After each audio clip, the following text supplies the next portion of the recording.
guys, did you know that you can create volume using crimping irons? You can do this on both short and longer hair. On my own short hair I do it like this.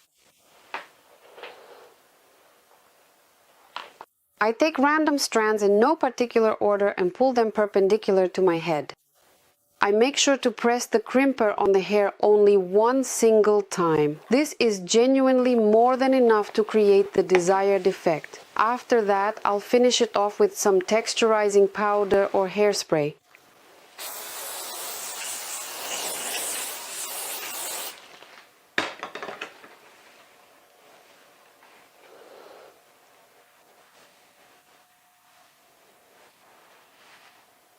If you want volume on longer hair, the crimping shouldn't be visible.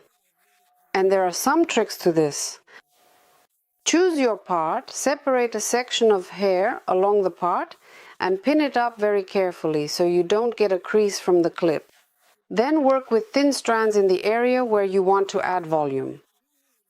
Lift them up as vertically as possible and go over them with the crimper once or twice. When you let down that strand, the crimping isn't visible.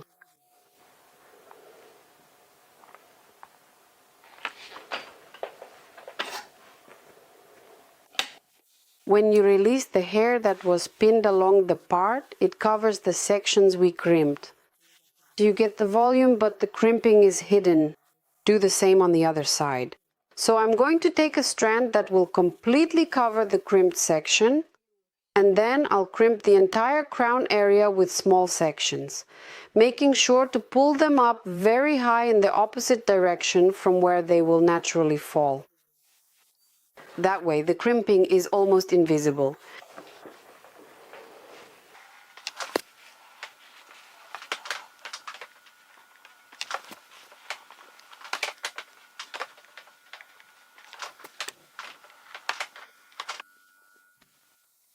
And with the remaining hair we cover the crimped part. You get the volume, but the crimping isn't visible. That's how easy and simple it is to create volume.